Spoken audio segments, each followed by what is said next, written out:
నమస్తే welcome to V3 news లక్ష్యం సమాజహితం నేను సోని శ్రీరాజ్ ముందుగా హెడ్లైన్స్ చూద్దాం శంషాబాద్ ను జోన్ గా చేసినందుకు జేఏసీ నాయకుల సంబరాలు స్వీట్లు పంచిపెట్టి ప్రభుత్వానికి కృతజ్ఞతలు తెలిపిన బుచ్చిరెడ్డి శ్రీనివాస్ ప్రజలను భయభ్రాంతులకు గురి చేస్తున్న వైకాపా నేతలు ఆర్మ్స్ యాక్ట్ కింద కేసులు నమోదు చేయాలని డిమాండ్ చేసిన పల్ల శ్రీనివాసరావు అన్నమయ్య జిల్లా సాంబేపల్లి వద్ద బోల్తా పడిన మినీ బస్ అయ్యప్ప భక్తులకు స్వల్ప గాయాలు తప్పిన ప్రాణాపాయం రోడ్డుపై తాగి తందనాలు ఆడుతూ అధికారిపై చేయి చేసుకున్న కానిస్టేబుల్ ఆలస్యంగా వెలుగులోకి వచ్చిన కానిస్టేబుల్ పిల్లి రవి భాగవతం ఇక డీటెయిల్స్ చూస్తే జీహెచ్ఎంసీలో విలీనం చేసి శంషాబాద్ ను జోన్ గా చేసినందుకు శంషాబాద్ జేఏసీ నాయకులు అంబేద్కర్ చౌరస్తాలో ర్యాలీ నిర్వహించి జై శంషాబాద్ అంటూ నినాదాలు చేశారు. ఒకరికొకరు స్వీట్లు పంచిపెట్టుకొని ప్రభుత్వానికి కృతజ్ఞతలు తెలిపారు. అన్ని వర్గాలకు చెందిన జేఏసీ నాయకులు అంబేద్కర్ చౌరస్తా, జెండా చౌరస్తా, ఎయిర్పోర్ట్ చౌరస్తా, ఆర్బీ నగర్, మధురా నగర్ తదితర బస్తీలలో ప్లకార్డులు పట్టుకొని ర్యాలీ నిర్వహించారు. 12 రోజుల పాటు జేఏసీ చేసిన పోరాటాల్లో పాల్గొని ఆందోళన చేసిన వివిధ పార్టీల నాయకులకు, కుల మత సంఘాలతో పాటు విద్యార్థి కార్మిక సంఘాల నాయకులకు ప్రత్యేక కృతజ్ఞతలు తెలిపారు. ప్రజాభిప్రాయాన్ని గుర్తించి శంషాబాద్ ను జోన్ గా చేసినందుకు జేఏసీ నాయకులు దేవరంపల్లి బుచ్చిరెడ్డి, కొనమల్ల శ్రీనివాస్ కృతజ్ఞతలు తెలిపారు.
ఈరోజు శంషాబాద్ సపరేట్ జోన్గా రావడం జరిగింది. టీవీలో ఈరోజు టీవో రావడం జరిగింది.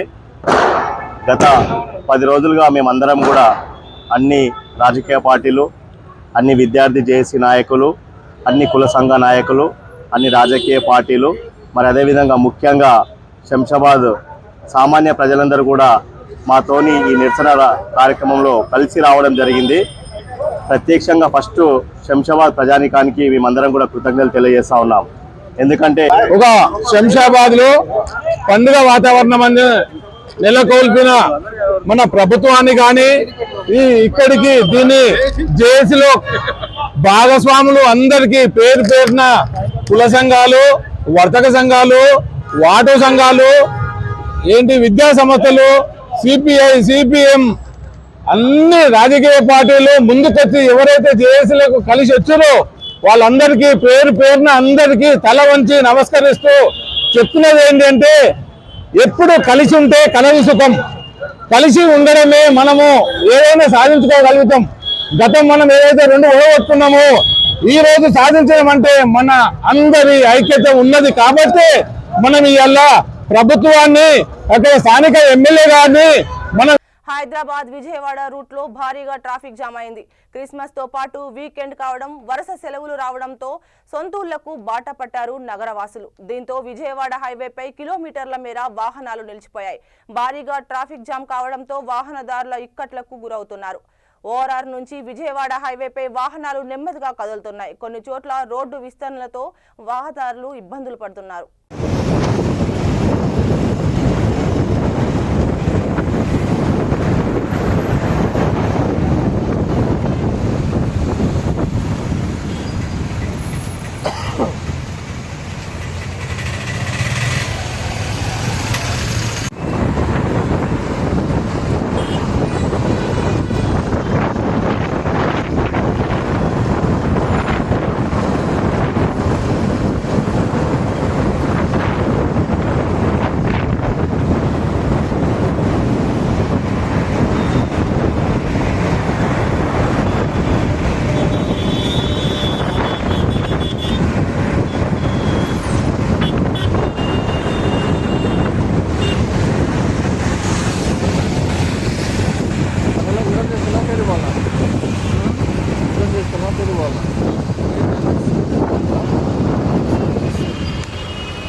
మాజీ ముఖ్యమంత్రి వైఎస్ జగన్మోహన్ రెడ్డి పుట్టినరోజు సందర్భంగా వైసీపీ శ్రేణులు మారణాయుధాలతో ప్రదర్శనలు చేస్తూ ప్రజలను భయభ్రాంతులకు గురి చేయడం శోచనీయమని టీడీపీ రాష్ట్ర అధ్యక్షులు పల్లా శ్రీనివాసరావు అన్నారు.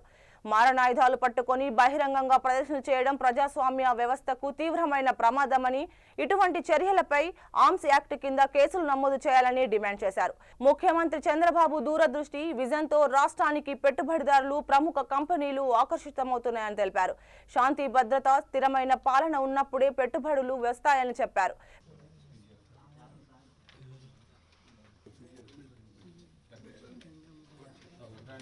నాకు కొంచెం టైం కన్స్ట్రెంట్ అయిందండి, బయలుదేరాలి.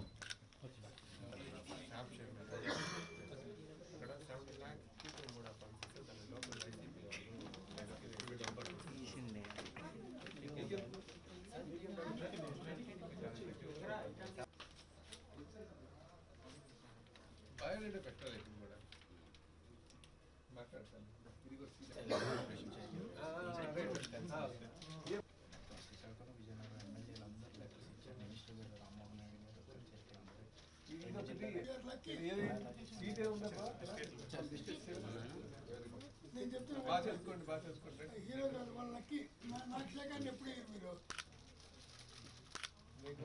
స్టేట్ బాడీలో వేసి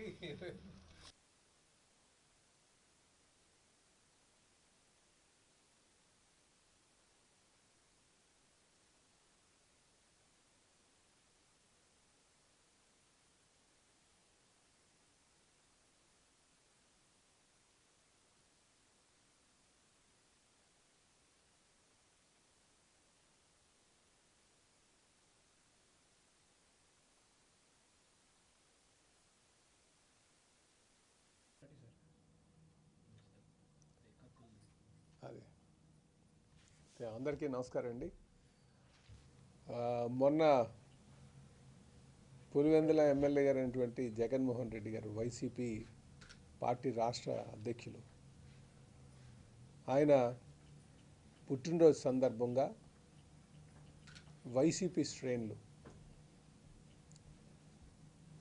వేట కత్తిలు పట్టుకొని అవి అందరికీ చూపిస్తూ, బహిరంగంగా చూపిస్తూ వాళ్ళు వేడుకలు జరుపుకున్నారు. కొంతమంది పుట్టినరోజు జరుపుకుంటూ మేకపోతుల్ని బలి ఇవ్వడం కానీ లేకపోతే కత్తిలో చూపించి మారణాయుధాలు చెప్పాలంటే మారణాయుధాలు చూపిస్తూ వాళ్ళు ఆ పుట్టినరోజు జరుపుకోవడం చాలా శోచనీయమండి. ఇది సభ్య సమాజం ఎవరు కూడా హర్షించేటువంటి విషయం కాదు. ఎందుకు ఈ విషయం చెప్తున్నామంటే పుట్టినరోజు చేసుకున్నామంటే ఎవరైనా ఒక కేక్ కట్ చేసుకుంటారు. వెస్ట్రన్ కల్చర్ మనం అడాప్ట్ చేసుకున్నాం కనుక మనం అన్నమయ్య జిల్లా సంబెపల్లి మండలం కేంద్రంలో అయ్యప్ప భక్తుల బస్సు ప్రమాదానికి గురైంది. శబరిమల యాత్రను ముగించుకొని శంషాబాద్కు తిరుగు ప్రయాణమైన భక్తులు మినీ బస్సు సరిగ్గా సంబెపల్లి పోలీస్ స్టేషన్ ముందు అదుపు తప్పింది. రోడ్డు మధ్యలో ఉన్న డివైడర్ను బలంగా ఢీకొట్టడంతో బస్సు ఒక్కసారిగా పల్టీ కొట్టింది. ప్రమాదం జరిగిన సమయంలో బస్సులో రంగారెడ్డి జిల్లాకు చెందిన 16 మంది అయ్యప్ప భక్తులు ఉన్నట్టు అందరూ ఒక్కసారిగా హడలిపోయారు. అదృష్టవశాత్తు పెను ప్రమాదం తప్పడంతో అందరూ ఊపిరి పీల్చుకున్నారు. అయిపోయినా కొట్టు వస్తుంది స్వామి నాలుగు వచ్చిన స్వామి పీటుకురా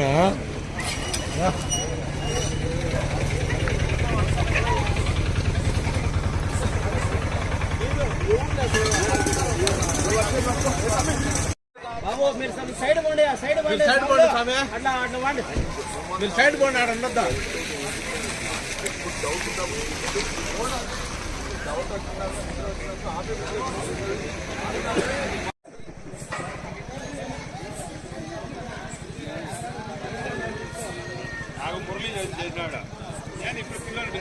అయిపోయినా కొట్టు వస్తుంది స్వామి నాలుగు వచ్చిన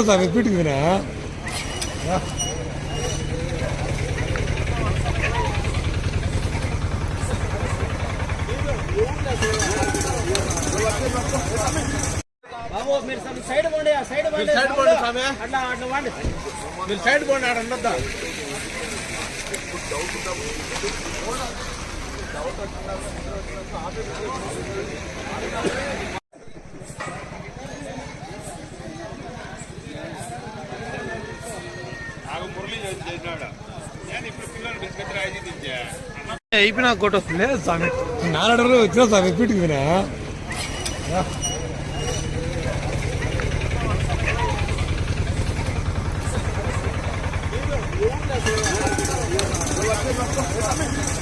బాబు మీరు సైడ్ పోండి సైడ్ పోండి అట్లా అట్లా వాండి మీరు సైడ్ పోండి ఆడ ఉండద్దా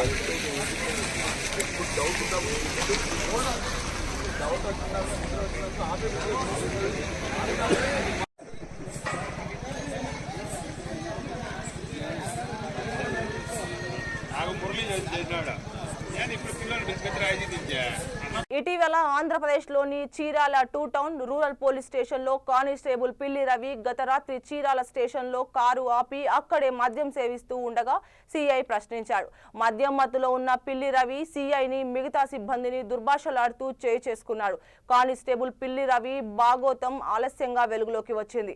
డ్యూటీలో ఉన్న పోలీసును కొడితే అది మద్యం మత్తులో ఉన్న పిల్లి రవిపై బాపట్ల జిల్లా పోలీసు యంత్రాంగం కనీసం కేసు నమోదు చేయలేదని సమాచారం. సామాన్య ప్రజలు పోలీసు మీద చేయి వేస్తే చట్టపరంగా ఎటువంటి చర్యలు ఉంటాయో అలాగే ఆ పోలీసు మీద ఉండవా అని జనం అంటున్నారు.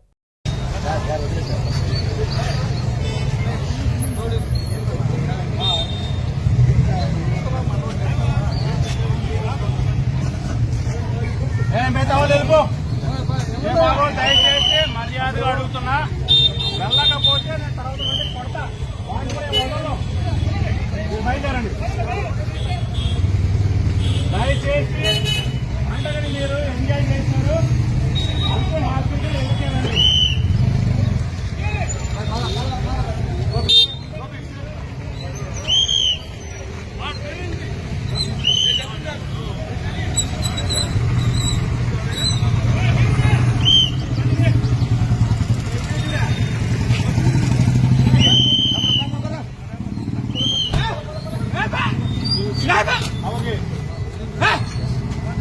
బాబు నాకు వాడు పిల్లలు వాడేమంటారు మొదటి రబ్బిస్తాను.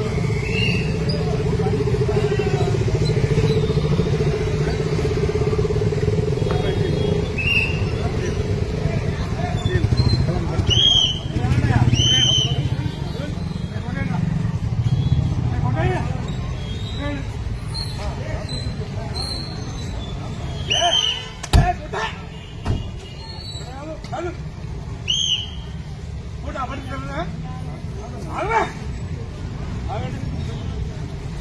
ఫోన్ చేస్తా వచ్చాయి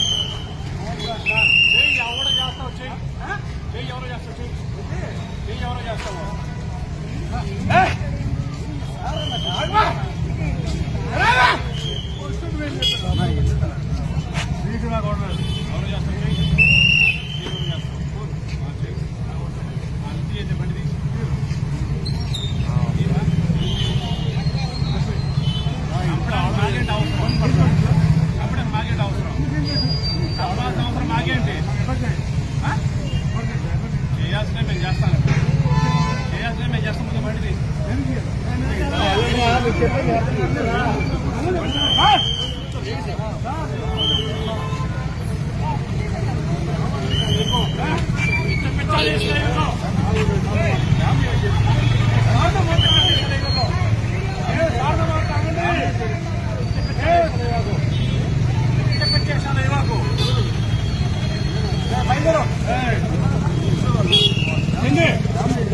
సీఎం రేవంత్ పై కేటీఆర్ చేసిన కామెంట్స్ పై ఫిషరీస్ కార్పొరేషన్ చైర్మన్ మెట్టు సాయి కుమార్ స్పందించారు. కేటీఆర్ మతి భ్రమించి మాట్లాడుతున్నాడని, మైండ్ దొబ్బిందని, ఎర్రగడ్డకు అతి దగ్గరలో కేటీఆర్ ఉన్నాడని మెట్టు సాయి కుమార్ అన్నారు. తెలంగాణ గ్రామ పంచాయతీ ఎన్నికల్లో ప్రజలు కేటీఆర్ కు చెంపపెట్టు అనిపించారని తెలిపారు. 2023 డిసెంబర్ 3న మిమ్మల్ని చెప్పుతో కొట్టి ప్రజాపాలన కోసం రేవంత్ రెడ్డికి ప్రజలు అవకాశం ఇచ్చారని ఆయన గుర్తు చేశారు. ఈరోజు మతి భ్రమించడం మాట్లాడుతున్న కల్వకుంట్ల తారక రామారావు గారు, మీరు ఏదేదో చెప్పుతో కొడతారనిపిస్తుంది కదా. తెలంగాణ ప్రజలు మిమ్మల్ని చెప్పులతోనే కొట్టారు, అదే మీరు మర్చిపోతున్నారు. మీ చెంప పైన చెల్లుమని చెప్పుతో కొట్టి 2023 డిసెంబర్ 3న మీ దగ్గర నుంచి అధికారాన్ని ప్రజాపాలన ముఖ్యమంత్రి రేవంత్ రెడ్డి గారికి ఇచ్చారు. అహంకారంతో మాట్లాడే కేటీఆర్ గారు, అహంకారంగా పుట్టినటువంటి వ్యవస్థకు వచ్చినటువంటి కేటీఆర్ గారు, మీరు మాట్లాడే ముందు మీ నోరు అదుపులో పొదుపులో పెట్టుకోండి. బూతు మాట్లాడే ముందు, బూతుగా అనిపించే మాటలు అనే ముందు ఒక మాట చెప్తున్నా మీకు వినండి. పొద్దున్న లోవంగానే మీ పని ఏందండి? రేవంత్ రెడ్డి గారిని తిట్టడము, కాంగ్రెస్ పార్టీ తిట్టడము. కేటీఆర్కి మతి భ్రమించి మైండ్ దొబ్బి ఎర్రగడ్డకు దగ్గరలో ఉన్నాడు. కల్వకుంట్ల కుటుంబం మొత్తం వ్యవస్థ కూడా వచ్చినా కూడా రేవంత్ రెడ్డి గారి కాలి గోటికి సరిపడని చెప్తున్నాం. చిల్లర మాటలు మాట్లాడుతూ ఉన్నారు, మతి భ్రమించి మాట్లాడుతున్నావు, ఏం మాటలు తెలుగులో మాట్లాడుతూ ఉన్నావు. నిన్ను మీ యొక్క అహంకారమైనటువంటి వ్యవహారాలను, వారి పనులను తెలంగాణ ప్రజానికం ఇంకా మర్చిపోలేదు. మీరు చేసిన మోసాలు మర్చిపోలేదు, మీ అహంకార కారణాలు ఎక్కడ మర్చిపోలేదు. తెలంగాణ ప్రజలు కల్వకుంట్ల కుటుంబాన్ని, బీఆర్ఎస్ పార్టీని చెప్పుతో కొట్టిరు. 2 చెంపలు వాయించే విధంగా మిమ్మల్ని చెప్పులతో కొట్టి తెలంగాణ ప్రజలు మిమ్మల్ని తరిమి కొట్టిరని చెప్పి మర్చిపోకండి. ఖబర్దార్ కేటీఆర్ గారు, మీ యొక్క స్థాయి దగ్గర మాట్లాడండి. ముఖ్యమంత్రి రేవంత్ రెడ్డి గారి కాలి గోటికి సరిపోవు. ఎందుకంటే చిల్లరగా మాట్లాడుతున్నావు. నీ స్థాయి తగ్గట్టు మాట్లాడు, ఎంతకు మించి మాట అంతే మాట్లాడు. బులెటిన్ ముగించే ముందు హెడ్లైన్స్ మరోసారి. శంషాబాద్ ను జోన్ గా చేసినందుకు జేఏసీ నాయకుల సంబరాలు. స్వీట్లు పంచిపెట్టి ప్రభుత్వానికి కృతజ్ఞతలు తెలిపిన బూచిరెడ్డి శ్రీనివాస్. ప్రజలను భయభ్రాంతులకు గురి చేస్తున్న వైకాపా నేతలు. ఆర్మ్స్ యాక్ట్ కింద కేసులు నమోదు చేయాలని డిమాండ్ చేసిన పల్ల శ్రీనివాసరావు. అన్నమయ్య జిల్లా సాంబెపల్లి వద్ద బోల్తా పడిన మినీ బస్. అయ్యప్ప భక్తులకు స్వల్ప గాయాలు, తప్పిన ప్రాణాపాయం. రోడ్డుపై తాగి తందనాలు ఆడుతూ అధికారిపై చేయి చేసుకున్న కానిస్టేబుల్. ఆలస్యంగా వెలుగులోకి వచ్చిన కానిస్టేబుల్ పిల్లి రవి భాగోతం. చూస్తూనే ఉండండి V3 న్యూస్, లక్ష్యం సమాజహితం.